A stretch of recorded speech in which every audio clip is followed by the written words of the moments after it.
Dear students, आज के इस वीडियो लेक्चर में मैं फोर्थ सेम मैकेनिकल इंजीनियरिंग के लिए हाइड्रोलिक्स एंड न्यूमेटिक्स सब्जेक्ट को पढ़ाऊंगा। तो हाइड्रोलिक्स एंड न्यूमेटिक्स में पहला चैप्टर है इंट्रोडक्शन। इंट्रोडक्शन यानी परिचय। तो परिचय में आपको पढ़ना है कि व्हाट इज फ्लूइड मैकेनिक्स और फ्लूइड मैकेनिक्स की कौन सी ब्रांच हैं। उससे पहले हमें पढ़ना होगा कि मैटर क्या है, मैटर में फ्लूइड क्या है, टाइप्स ऑफ फ्लूइड क्या है और प्रॉपर्टीज ऑफ फ्लूइड क्या है। तो ये इस चैप्टर में आपको पढ़ना है। तो सबसे पहले शुरू करते हैं। इसमें सबसे पहले ध्यान देना है, तो ये सब्जेक्ट आपके लिए बहुत ही इम्पोर्टेंट है किसी भी कंपटीशन पॉइंट ऑफ व्यू से, इसलिए इस पे विशेष ध्यान देंगे आप। तो और इस वीडियो शुरू करने से पहले मैं आप सभी से ये रिक्वेस्ट करूँगा कि वीडियो को सब्सक्राइब ज़रूर कर लें, इस चैनल को सब्सक्राइब ज़रूर कर लें, जिससे आने वाले वीडियो आप तक पहुँचते रहें। तो अब हम स्टार्ट करते हैं। What is matter? मैटर या सब्सटेंस। मैटर मीन्स पदार्थ और उसी से मिलता जुलता शब्द होता है सब्सटेंस, द्रव्य। द्रव्य का मतलब दोनों का एक ही है कि जो भी इस यूनिवर्स में उपलब्ध है वो सब पदार्थ हैं। तो यानी मैटर की एक्चुअल डेफिनेशन क्या होगी कि मैटर वह है जो कि स्थान घेरता है और हमारी ज्ञानेंद्रियों द्वारा अनुभव किया जा सकता है। ज्ञानेंद्रियां हमारी कौन कौन सी होती हैं? नाक, कान, आँख, जीभ, त्वचा। तो बहुत सी चीजें, बहुत से पदार्थ ऐसे हैं जिनको हम छू कर आइडेंटिफाई करते हैं कि ये क्या है, कैसा है। किसी को देख कर करते हैं, किसी को सूंघ कर, नाक से सूंघ कर अनुभव किया जा सकता है। यानी इसका मतलब जो भी पदार्थ है वो या तो अनुभव किया जा सकता है, देख इन हमारी पांचों ज्ञानेंद्रियों द्वारा अनुभव किया जा सकता है। तो और स्थान घेरता है, यानी मैटर वह है जो कि स्थान घेरता है और हमारी ज्ञानेंद्रियों द्वारा अनुभव किया जा सकता है। अब ये मैटर निम्न प्रकार के होते हैं। सबसे पहले इनको हम बांटते हैं कि जो मैटर के मॉलिक्यूल्स होते हैं उनके बीच जो मॉलिक्यूलर डिस्टेंस है उसके आधार पर, यानी पदार्थों के अणुओं के बीच परस्पर दूरी के आधार पर, कि किसी मैटर में जो मॉलिक्यूलर डिस्टेंस है वो बहुत ज़्यादा होती है और किसी में कम होती है। यानी किसी में मॉलिक्यूल्स पास पास रिजिडली बंधे होते हैं और किसी किसी में मॉलिक्यूल्स कुछ दूर दूर होते हैं। तो इसके आधार पर सॉलिड में एक होते हैं, दूसरे लिक्विड होते हैं और तीसरे गैस होते हैं। ये सभी लोगों ने साइंस में आप पढ़ा होगा कि सॉलिड के मॉलिक्यूल्स आपस में मॉलिक्यूलर अट्रैक्शन फोर्स के कारण रिजिडली बंधे होते हैं, इसी के कारण इनका एक निश्चित शेप होता है। लिक्विड के मॉलिक्यूल के बीच जो डिस्टेंस है, जो मॉलिक्यूलर डिस्टेंस है, वो ठोस की अपेक्षा ज़्यादा होती है, इसीलिए इनका एक शेप नहीं होता, वॉल्यूम होता है और ये जिस भी वेसल में रखे जाते हैं उसका आकार ग्रहण कर लेते हैं, शेप ग्रहण कर लेते हैं। गैस के जो और मॉलिक्यूल के बीच जो डिस्टेंस है बहुत दूर दूर होती है, इसीलिए गैस का ना तो शेप निश्चित होता है और ना ही इसका वॉल्यूम निश्चित होता है, क्योंकि इनके बीच मॉलिक्यूल्स के बीच जो मॉलिक्यूलर डिस्टेंस है वो बहुत ज़्यादा होती है। दूसरी, हम बहने की क्षमता यानी कैपेसिटी टू फ्लो के आधार पर, तो कैपेसिटी टू फ्लो के आधार पर जो मैटर होते हैं सॉलिड होते हैं और फ्लूइड होते हैं। तो सॉलिड बहने की क्षमता नहीं रखते, इनका आकार होता है निश्चित, और फ्लूइड वो होते हैं जो बहने की क्षमता रखते हैं। तो इस तरह से मैटर को हम इन दो श्रेणियों में बांटते हैं, दो के बेस पर। अब हमारा बात आती है, चूंकि हमें पढ़ना है फ्लूइड मैकेनिक्स, यानी हाइड्रोलिक्स और न्यूमेटिक्स जो है वो फ्लूइड मैकेनिक्स की सब ब्रांच है, इसलिए हमें उससे पहले हमें फ्लूइड के बारे में अध्ययन करना होगा कि व्हाट इज फ्लूइड। तो फ्लूइड क्या होता है? फ्लूइड वे पदार्थ हैं जो बहने की क्षमता रखते हैं और जिस वेसल में रखे जाते हैं उनका आकार ग्रहण कर लेते हैं। यानी इनमें बहने की क्षमता होती है और इनका आकार निश्चित नहीं होता, जिस भी बर्तन में रखते हैं उसी का आकार ग्रहण कर लेते हैं। अब इन फ्लूइड को हम निम्न प्रकार बांटते हैं। पहली चीज है कंप्रेसिबिलिटी के आधार पर, यानी कंप्रेसिबिलिटी क्या होती है कि जब हम किसी भी मैटर को जब हम दबाते हैं तो उनके वॉल्यूम में परिवर्तन होता है, उस चीज को कंप्रेसिबिलिटी कहते हैं। तो कंप्रेसिबिलिटी के आधार पर होते हैं एक तो लिक्विड फ्लूइड। तो लिक्विड फ्लूइड इनको हम प्रायः इनकम्प्रेसिबल फ्लूइड भी कहते हैं। इनकम्प्रेसिबल कि इनको दबाने से आसानी से नहीं दबाया जा सकता, यानी इनका आयतन लगभग निश्चित होता है, ये बहुत ज्यादा कंप्रेस नहीं किए जा सकते, जैसे कि पानी, तेल, केरोसिन आदि। अब मान लो सपोज पानी है, 1 लीटर अगर पानी है यानी उसका वॉल्यूम 1 लीटर है, तो वो 1 लीटर के वेसल में ही ठीक से रखा जा सकता है। उसको हम चाहें कि कंप्रेस करके उसको 1/2 लीटर या 1 पौन लीटर में रख सकें, नहीं रख सकते। अर्थात ये इनकम्प्रेसिबल होते हैं, इनको दबाया नहीं जा सकता, यानी वॉल्यूम में बहुत अधिक परिवर्तन नहीं किया जा सकता।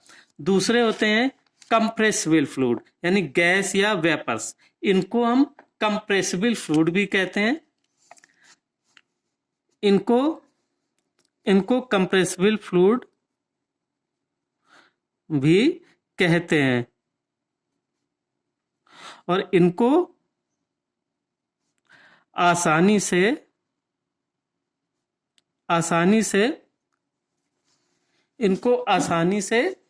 दबाया जा सकता है, यानी कंप्रेस किया जा सकता है।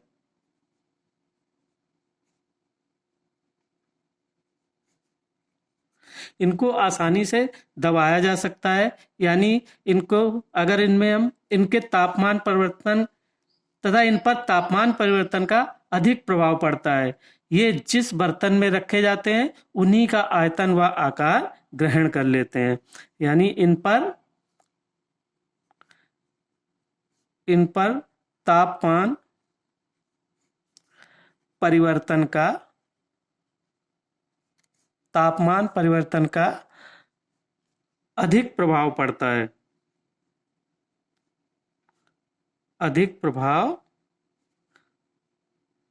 पड़ता है। यानी अगर हम टेम्परेचर बढ़ाएंगे तो इनका वॉल्यूम बहुत अधिक चेंज होता है। जिस बर्तन में रखे जाते हैं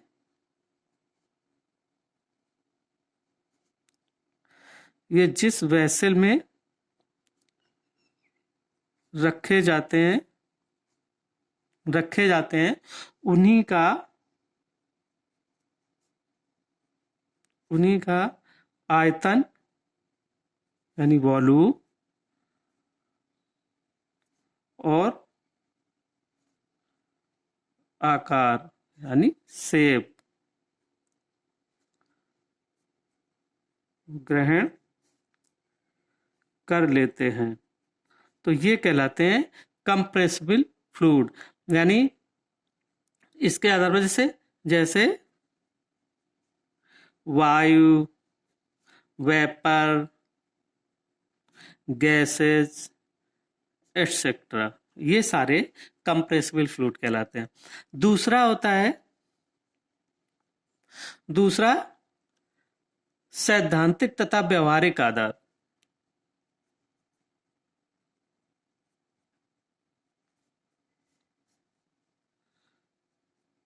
तथा व्यवहारिक,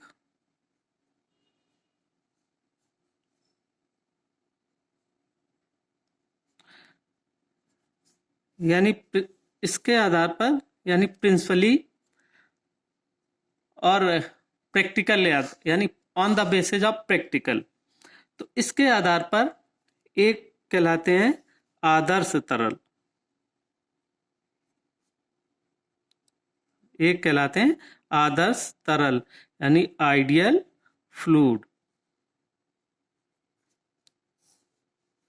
तो आइडियल फ्लूइड क्या होते हैं? सभी इन फ्लूइड्स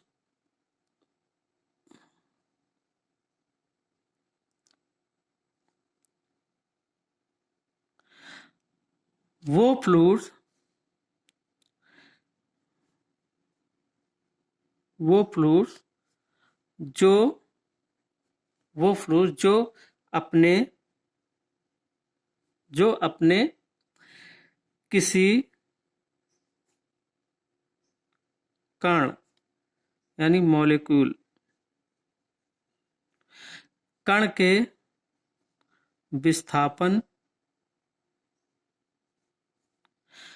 विस्थापन में कोई प्रतिरोध प्रस्तुत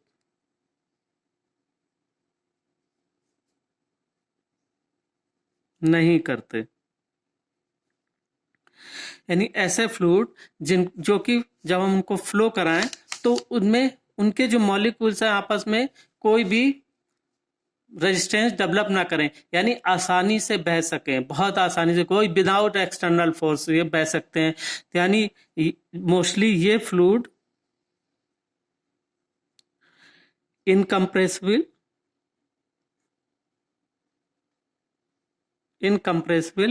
और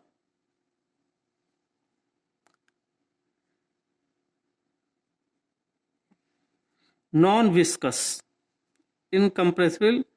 विस्कस होते हैं। तो इस प्रकार के कोई भी फ्लूइड पॉसिबल नहीं है।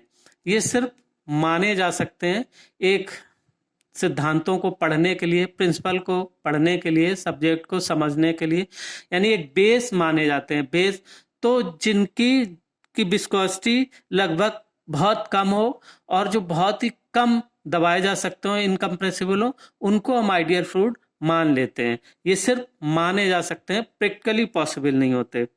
दूसरे प्रकार के फ्लूइड होते हैं रियल फ्लूइड यानी व्यवहारिक तरल। तो ये वे सभी फ्लूइड जो कि अपने मॉलिक्यूल्स के विस्थापन में कुछ ना कुछ प्रतिरोध अवश्य प्रस्तुत करते हैं, यानी जो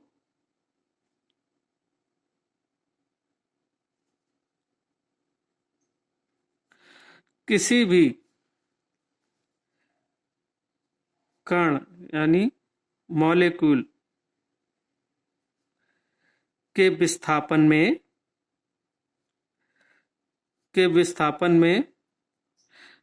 प्रतिरोध अवश्य प्रस्तुत करते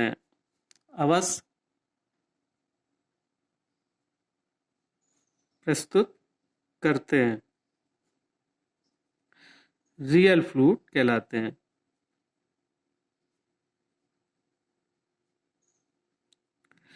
यानी जब भी कोई फ्लूइड फ्लो करने की कोशिश करता है, यानी इसके मॉलिक्यूल्स एक दूसरे मॉलिक्यूल्स को आगे बढ़ने से रोकते हैं, यानी एक लेयर दूसरे लेयर को फिसलने से रोकती है। तो इसका कारण क्या होता है? फ्लूइड में होने वाली विस्कोसिटी और इसकी कंप्रेसिबिलिटी। तो यानी ये इनमें हर फ्लूइड में कुछ ना कुछ विस्कोसिटी अवश्य होती है, इसीलिए मोस्टली सभी फ्लूइड जो होते हैं वो रियल फ्लूइड होते हैं। आइडियल फ्लूइड प्रैक्टिकली पॉसिबल नहीं है। सिर्फ जिनकी बहुत ही नगण्य विस्कोसिटी हो तो उनको हम मान सकते हैं। तीसरा बेस होता है कि शियर स्ट्रेस के कारण उत्पन्न रेट ऑफ डिफॉर्मेशन, यानी कर्तन बल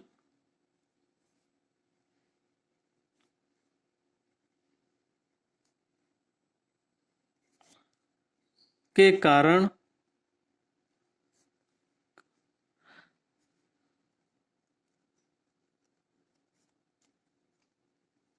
उत्पन्न rate of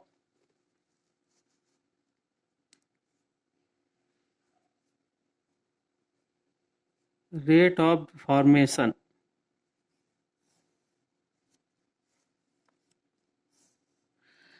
rate of deformation के आधार पर,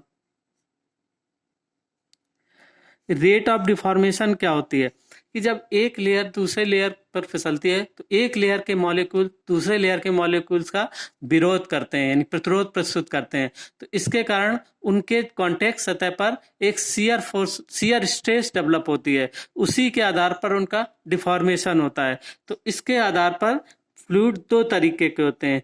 एक होते हैं न्यूटोनियन फ्लूइड, एक होते हैं न्यूटोनियन फ्लूइड। तो न्यूटोनियन फ्लूइड क्या होते हैं? जब एक लेयर दूसरे लेयर के फिसलती है तो उनके बीच एक रिलेटिव मोशन होती है। तो उस रिलेटिव वेलोसिटी और उन दोनों लेयर के बीच की डिस्टेंस जो है, तो उत्पन्न शियर स्ट्रेस उनके डायरेक्टली प्रोपोर्शनल होती है और ये डिपेंड करती है उसकी विस्कोसिटी पर। तो इसका मतलब ये एक न्यूटन का समीकरण है। तो न्यूटन का समीकरण के जो वे फ्लूइड जो न्यूटन के समीकरण का पालन पूर्ण रूप से पालन करते हैं, यानी वे फ्लूइड जो न्यूटन के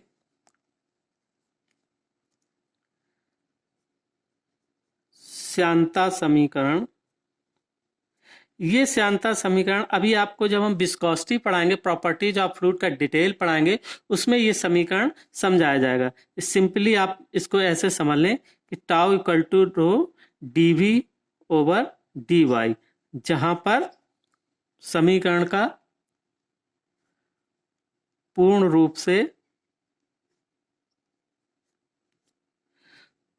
से पालन करते हैं। अब इस समीकरण में जो होता है वो tau is the shear stress, mu जो है वो विस्कोसिटी, और डी भी दो लेयर्स के बीच रिलेटिव वेलोसिटी,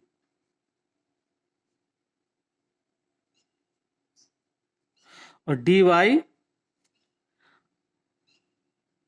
दो लेयर्स के बीच दूरी। ये अभी डिटेल हम आपको जब श्यानता समझाएंगे उसमें पढ़ाएंगे। तो ये अगर ये न्यूटन का श्यानता समीकरण है, tau equal to mu dv over d y, अगर इस समीकरण का पूर्णतः पालन करते हैं तो ऐसे फ्लूइड कहलाते हैं न्यूटोनियन फ्लूइड।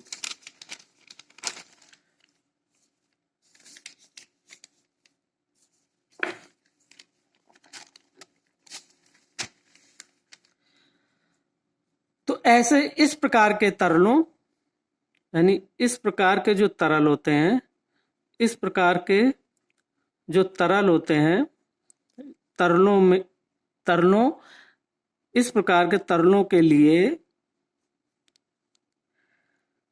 श्यानता यानी विस्कोसिटी म्यू का मान विरूपण की दर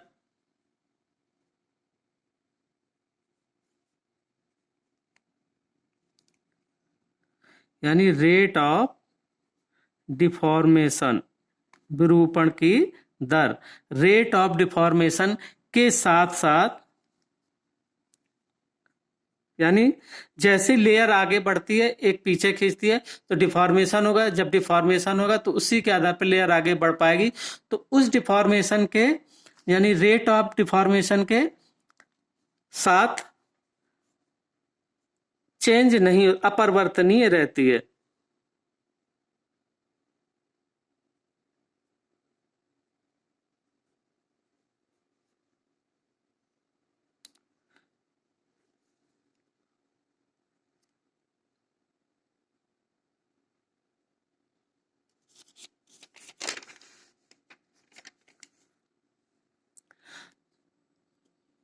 एग्जाम्पल है न्यूटोनियन फ्लूइड के, वाटर, केरोसिन,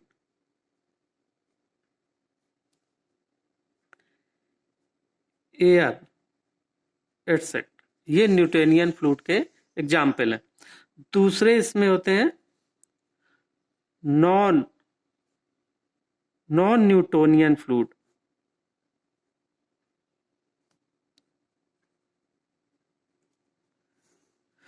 तो नॉन न्यूटोनियन फ्लूइड जो कि न्यूटन के श्यानता समीकरण का पूर्णता पालन नहीं करते, अर्थात वे फ्लूइड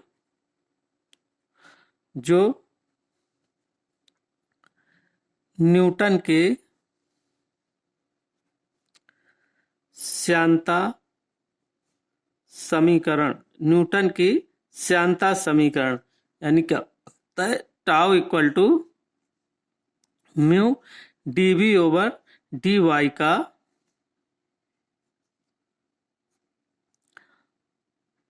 पालन नहीं करते,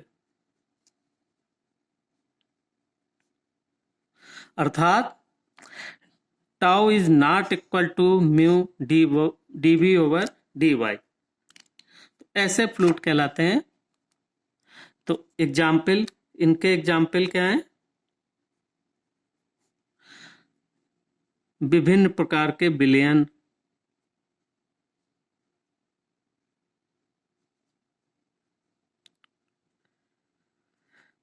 विलयन बनाते हैं। जब कई चीजों को मिला के विलयन बनाते हैं, तो वो जब एक विलायक और विलेय मिला के विलयन बनाते हैं, तो ये फिर श्यानता के समीकरण का पालन नहीं करते, है ना। पॉलीमर,